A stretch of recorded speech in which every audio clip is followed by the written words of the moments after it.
Artificial intelligent AI ஒரு வரமா சாபமா? இந்த ஐடி துறையில் ஒரு வருடத்துக்கு முன்னாடி ஒரே நேரத்தில் 8000 பேரை வேலையிலேருந்து எடுத்தாங்க. ஒரு நிறுவனம் மட்டும் கிடையாது. இது மாதிரி பல பெரிய ஐடி நிறுவனங்கள் நிறைய ஊழியர்களை வேலையிலேருந்து தூக்குனாங்க இந்த ஏஐ மூலயமாக, இந்த ஏஐ வருகை பிறகு.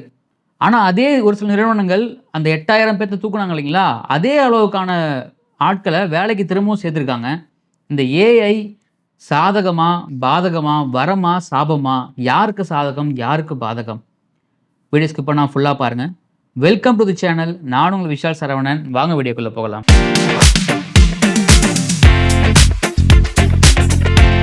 டெய்லி வீடியோஸ், டெய்லி அப்டேட்ஸ்க்கு மறக்காம நம்ம சேனலை சப்ஸ்கிரைப் பண்ணி பெல் ஐக்கானை கிளிக் பண்ணிக்கோங்க. இப்போ ஆர்டிஃபிஷியல் இன்டெலிஜென்ட் எல்லா இடத்துலையுமே அது ஒரு மிகப்பெரிய ஒரு இம்பேக்டை கிரியேட் பண்ணிக்கிட்டே இருக்குது. சோஷியல் மீடியாக்களை இந்த இமேஜஸை பார்த்திங்கன்னா ஒரு மேக்கிங் பண்ணுறது, இமேஜஸை வீடியோவை கன்வெர்ட் பண்ணுறது, இந்த மாதிரி நிறைய விஷயங்கள் நடந்துக்கிட்டே இருந்தாலும் அது மூலியமாக பார்த்திங்கன்னா இங்கே இருக்கக்கூடிய ஐடி நிறுவனங்கள், ஐடி ஊழியர்கள், இவங்க மத்தியில் இந்த ஏஐ பெரிய இம்பேக்டை ப்ளே பண்ணிக்கிட்டு இருக்கு. முக்கியமாக வேலை இழப்பு, இந்த வேலை இன்மை அப்படின்னு பார்த்திங்கன்னா இந்த கடந்த 2-3 வருடங்களாக நிறைய அதிகரிச்சிருக்கு. இந்த கொரோனா டைமில் கூட நிறைய பேர் ஐடியில் வேலை ஜாப் லாஸ் ஆகலை. ஆஃப்டர் கொரோனாக்கு அப்புறம் இந்த ஆர்டிஃபிஷியல் இன்டெலிஜென்ட், சாட் ஜிபிடி, இந்த மாதிரி விஷயங்கள் வந்ததுக்கப்புறம் பார்த்தீங்கன்னா நிறைய வேலை இழப்பு ஆரம்பிச்சு. நிறைய பேர்த்த லே ஆஃப் பண்ண ஆரம்பித்தாங்க, ஃபயர் பண்ண ஆரம்பித்தாங்க. 8 வருஷம் ஒர்க் பண்ணவங்க, 10 வருஷம் ஒர்க் பண்ணவங்க அப்படின்னு அந்த போயிட்டே இருக்கும் பொழுது ஒரு 2023 ஐபிஎம் அப்படிங்கிற ஒரு கம்பெனி பார்த்தீங்கன்னா ஒரு 8000 பேரை லே ஆஃப் பண்ணுறாங்க. இந்த 8000 பேரை ஏன் லே ஆஃப் பண்ணுறாங்க அப்படின்னா, அந்த 8000 பேருக்கு மாற்றாக ஆர்டிஃபிஷியல் இன்டெலிஜென்ட் நாங்கள் வேலைக்கு ஏற்ற போகிறோம். இந்த 8000 பேரும் யார் அப்படின்னா ஹச்ஆர், ஹியூமன் ரிசோர்ஸ் அப்படிங்கிறவங்க. ஸோ இந்த ஹச்ஆரோட வேலை என்ன? இந்த ஹச்ஆரோடைய வேலை அந்த கம்பெனிக்கு எம்ப்ளாயை சோர்ஸ் பண்ணுறது, அவங்கள ஸ்க்ரீன் பண்ணுறது, அவங்கள இன்டர்வியூ எடுக்கிறது, அவங்க டாக்குமெண்ட்டை செக் பண்ணுறது. ஒன்ஸ் அவங்க எம்ப்ளாயே ஆனதுக்கப்புறம் அவங்களுக்கு எம்ப்ளாயி ஐடி கிரியேட் பண்ணி அவங்களுடைய சேலரி அதுக்கப்புறம் அவங்களுடைய லீவ்ஸை கால்குலேட் பண்ணுறது, அவங்களுடைய போனஸு, இன்சென்டிவ், இந்த மாதிரி ஒர்க்கு இது எல்லாமே பார்த்திங்கன்னா ஹியூமன் ரிசோர்ஸ் ஹச்ஆர் தான் பண்ணுவாங்க. இது ஒரு பெரிய ப்ராசஸ். அந்த 8000 பேருமே ஹச்ஆர் வேலை கூட பண்ணக்கூடியவங்க. அவங்கள எல்லாத்தையுமே வேலையை விட்டு தூக்கிட்டு அந்த வேலை பண்ணுறதுக்காக ஏஐ மூலியமாக அவங்க ஒரு ஆஸ்க் ஹச்ஆர்னு சொல்லிட்டு ஒரு ஏஐ கொண்டு அந்த வேலையை அந்த ஏஐ சிறப்பாக பண்ணிக்கிட்டு இருந்துச்சு. என்னென்ன ஹியூமனுக்கு என்னென்ன விஷயங்கள்லாம் இருந்துச்சோ அது எல்லாமே குயிக்காகவும் பண்ணுது, அதே மாதிரி 0 எரரில் பண்ணுது. ஸோ அந்த எரர் அப்படிங்கிறது 0வாக இருக்குது. இது மிக யூஸ்ஃபுல்லாக இருக்குது அப்படின்னு இந்த ஐபிஎம் வச்ச வேலையை இன்ஃபோசிஸ், டிசிஎஸ், டெக் மகேந்திரா அப்படின்னு Indian companies, Indian IT companies எங்கெல்லாம் மிகப்பெரிய ஓவர்சீஸில் நல்லா பயங்கரமாக பிஸ்னஸ் பண்ணுறாங்களோ அவங்க எல்லாருமே இந்த ஐடியாவை கையில் எடுத்தாங்க. இந்த ஐடியாவை கையில் எடுத்து மட்டும் கிடையாதுங்க, இதனால் வருஷத்துக்கு பலாயிரம், முக்கியமான லட்சக்கணக்கான இளைஞர்கள், ஐடி இளைஞர்கள் வேலை வாய்ப்பு இல்லாமல் தவிச்சிட்டு இருந்தாங்க. வேலை வாய்ப்பு கூட எக்ஸ்பீரியன்ஸ் இருக்கவங்க கூட ஒரு கட்டத்துக்கு அப்புறம் இந்த ஏஐ வந்ததுக்கப்புறம் அந்த எக்ஸ்பீரியன்ஸால் அவங்க வேலையெல்லாம் சஸ்டெயின் பண்ணவே முடியல. ஏன்னா உங்களுக்கு ஒரு 8 வருஷம் எக்ஸ்பீரியன்ஸு, உங்களுக்கு 10 எல்பிஏ 15 எல்பிஏ கொடுத்து வேலைக்கு வைக்கிறது, அதுக்கு மாற்றாக ஏஐ அந்த வேலையை பண்ணும் பொழுது அவங்களுடைய பிஸ்னஸ் வைஸ் பார்த்திங்கன்னா அது ஒரு லாபமாக இருக்கும். அதை நோக்கி அவங்க போயிடுவாங்க. அப்படி தான் இருந்துச்சு. சரி, திரும்பவும் அந்த நிறுவனம் ஏன் திரும்பவும் அதே அளவுக்கு 8000 பேர்த்த லே ஆஃப் பண்ணாங்க இல்லைங்களா, அதே 8000 பேர் அளவுக்கு ஏன் ஊழியர்களை வேலைக்கு எடுத்தாங்க அப்படின்னு பார்த்தோம் அப்படின்னா, அந்த வேலையை பார்த்திங்கன்னா ஏஐ சிறப்பாக தான் செய்தான். அது வரமா சாபம் கேட்டால் அது வரம் தான் சொல்கிறாங்க. ஏஐ பார்த்திங்கன்னா ஐடி துறைக்கு மிகப்பெரிய வரம் அப்படிங்கிறாங்க, சாபம்லாம் கிடையாது. அதனால் எங்களுக்கு எந்த பிஸ்னஸ் லாஸும் ஆகலை, அதனால் எந்த எரர்ஸும் வரலை, அது மாதிரி எந்த கிளைண்ட்ஸும் எங்களை விட்டு போகலை.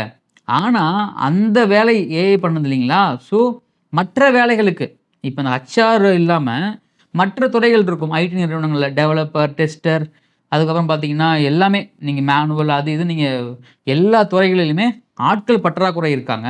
ஸோ அவங்களுக்கு அந்த இடத்த நிவர்த்தி பண்ணுறதுக்காக நாங்கள் அதுக்கு இணையாக ஊழியர்கள் எடுத்தோம். நல்ல விஷயம் தானே.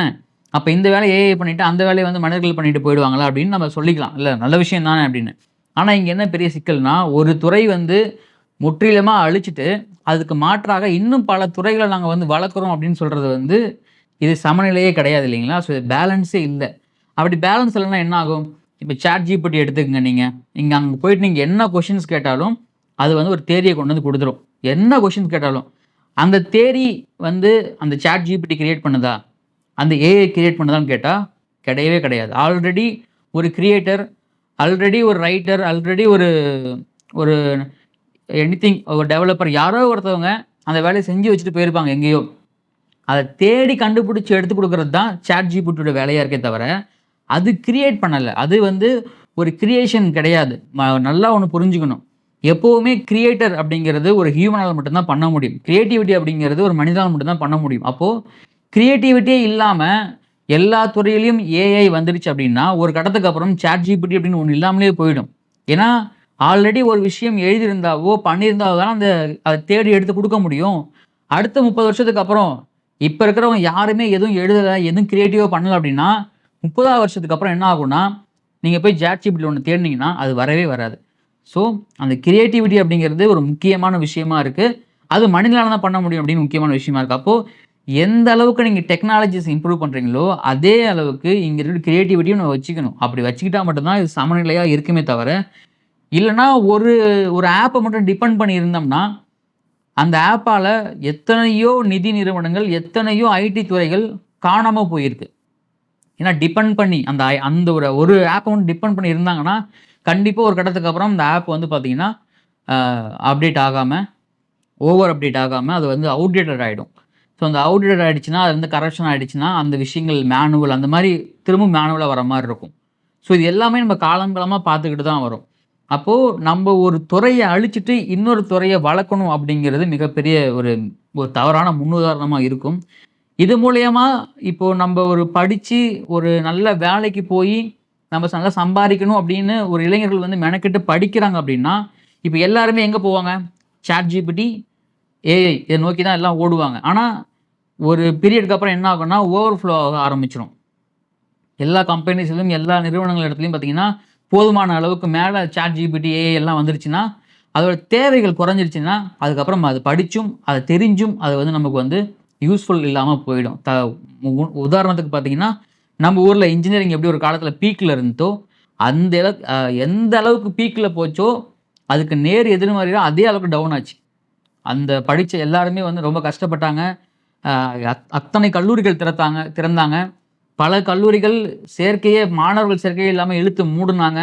அதுக்கப்புறம் அதை தேர்ந்தெடுக்க நிறைய பேர் வந்து குறைஞ்சாங்க அப்படின்னு நமக்கு நிறைய ஹிஸ்ட்ரிஸ் இருக்குது. அப்போது ஒரு பின்னாடி அதாவது கடிவாளம் கட்டின குதிரை மாதிரி அந்த ஒரு இடத்த மட்டும் நோக்கி ஓடாமல் நம்மளுடைய மைண்டை ஓப்பனாக வச்சுக்கணும். இன்றைக்கி இது ஃபெமிலியராக இருக்கலாம், இன்றைக்கி தங்க நகை ரேட்டை ஏறலாம், அதுக்காக நம்ம போய் தங்கத்தில் நம்ம இன்றைக்கி இன்வெஸ்ட் பண்ணிவிடுவோம். ஆனால் இதே ரேட்டு அடுத்த 2 வருஷத்துக்கு இருக்குமான்னு கேட்டால் அது மிகப்பெரிய கேள்விக்குறி தான். ஸோ அப்போ எப்போதுமே அது இன்வெஸ்ட்மெண்ட்டாக இருந்தாலும் சரி, எஜுகேஷனாக இருந்தாலும் சரி, நம்ம இன்றைக்கி என்ன இருக்கும் அப்படின்னு நினச்சி நம்ம யோசிக்காமல் அடுத்த 10 வருஷத்துக்கு, அடுத்த 20 வருஷத்துக்கு எது வந்து இங்கே நிலையாக இருக்குது, இல்லை கடந்த 50 வருஷமாக, கடந்த 30 வருஷமாக எது இங்கே வந்து கம்மியாகவே ப்ரொடக்ஷனாக இருந்தாலுமே, கம்மி ரெவன்யூ தாங்க, ரெவன்யூ கம்மி தான், ஆனால் சஸ்டெயினாக இருக்குது, ஒரு 40 வருஷத்துக்கு வந்து பார்த்திங்கன்னா அது அப்படியே கிராஜுவலாக இருக்குது அப்படியே அப்படின்னு எது இருக்கோ அதை நம்ம வந்து அதை நோக்கி போகணும், அதை நோக்கி ஓடணும். அப்படி பண்ணால் மட்டும்தான் இங்கே இருக்கக்கூடிய தேக்கங்கள், அதாவது பார்த்தீங்கன்னா ஒரு இடத்துக்கு நீங்கள் வந்து பார்த்தீங்கன்னா ஒரு ஹச்ஆர் ஓப்பனிங்ஸ் இருக்குது அப்படின்னு வந்துச்சுன்னா அந்த ஒரு ஹச்ஆர் ஓப்பனிங்க்கு 2500 அப்ளிகேஷன்ஸ் மட்டும் வருது அப்படிங்கிறாங்க. இப்போ கூட ஐடி ஜாபில் ஒரே ஒரு ஹச்ஆர் ஓப்பனிங்ஸ்க்கு 2500க்கு மேலே அவங்க கோட் பண்ணிக்கிறத விட ஓவர் எக்ஸ்பீரியன்ஸ் ப்ரொஃபைல்ஸும் நிறையா வருது அப்படிங்கிறாங்க. அப்போது எந்த அளவுக்கு வேக்கன்சி ஹச்ஆர் எம்பிஏலாம் படித்து ஹச்ஆர்லாம் படித்து எந்த அளவுக்கு நம்ம நல்லா இருக்க முடியும் நம்ம ஒரு 10 வருஷத்துக்கு முன்னாடி நினச்சி படிச்சிருக்கோமோ அது அப்படியே இப்போ வந்து உல்ட்டாவாக மாறிடுச்சு. ஸோ இதுதான் நம்ம வந்து என்றைக்குமே இதுதான் வந்து காலத்துக்கும் ஒரு ஃப்யூச்சராக இருக்க போகுது, இதுதான் நம்ம வந்து அடுத்தடுத்து நம்ம போயிட்டே இருக்க போகிறோம் அப்படின்னு நினைக்காம மல்டிபிள் ஆப்ஷன்ஸ் நம்மளே க்ரியேட் பண்ணிக்கணும். மல்டிபிளாக நம்ம வந்து நிறைய லேர்ன் பண்ண கற்றுக்கணும். ஸோ இதை வந்து நம்ம இன்றைக்கி சாட் ஜிபிடியும் ஓப்பன் ஏஐ எல்லாமே வந்து பார்த்திங்கன்னா இன்றைக்கி டாப்பில் இருக்க மார்க்கெட்டில். ஆனால் இதே நிலைமை தொடருமா, இதே மாதிரி அடுத்த 5 வருடத்துக்கு இருக்குமா, இதே மாதிரி அடுத்த 10 வருடத்துக்கு இருக்குமான்னு கேட்டால் அது கண்டிப்பாக யாராலையும் ஆமாம் அப்படின்னு சொல்லவே முடியாது. ஏன்னா இது நமக்கு நிறைய உதாரணங்கள் இருக்குது, நிறைய எக்ஸ்பீரியன்ஸ் இருக்குது நமக்கு இது எல்லாமே. ஸோ அப்போ இப்போ நிறுவனங்கள், இப்போ ஐடி நிறுவனங்கள் எல்லாமே மேன் பவரை கம்மி பண்ணிவிட்டு அவங்க இந்த ஏஐ அப்படிங்கிற இடத்துக்கு நோக்கி நகர்ந்துக்கிட்டு இருக்காங்க. ஆனால் அது எல்லாமே ஒரு காலத்துக்கு அதுக்கப்புறம் பார்த்திங்கன்னா ஒரு எக்ஸ்பைர் ஆக தான் போகுது. ஸோ இது வந்து இந்த ஏஐ இந்த சாட் ஜிபிடியால் நீங்கள் எத்தனை பேர் பாதிக்கப்பட்டிருக்கீங்க, எத்தனை பேர் வேலையை வந்து இழந்திருக்கீங்க, எத்தனை பேருடைய கனவு பலிக்காமல் போயிருக்கு, இல்லை சாட் ஜிபிடியும் ஏஐ வந்து என்னுடைய கனவை வந்து காப்பாற்றிருக்கு, நான் வந்து என்னோட ட்ரீம் அச்சீவ் பண்ணிட்டேன், என்னுடைய தரம் உயர்ந்திருக்கு அப்படின்னு எத்தனை பேர் நினைக்கிறீங்க? ஸோ 2 பேருமே கமெண்ட்டில் பதிவு பண்ணுங்கள். இந்த வீடியோ பற்றி கருத்துக்களும் கமெண்ட்டில் பதிவு பண்ணுங்கள். டெய்லி வீடியோஸ், டெய்லி அப்டேட்ஸ்க்கு மறக்காமல் நம்ம சேனலை சப்ஸ்கிரைப் பண்ணுங்கள். இந்த வீடியோ பிடிச்சிருந்தா உங்கள் ஃப்ரெண்ட்ஸுக்கு ஷேர் பண்ணுங்கள், லைக் பண்ணுங்கள். நானும் உங்கள் விஷால் சரவணன். நன்றி, வணக்கம்.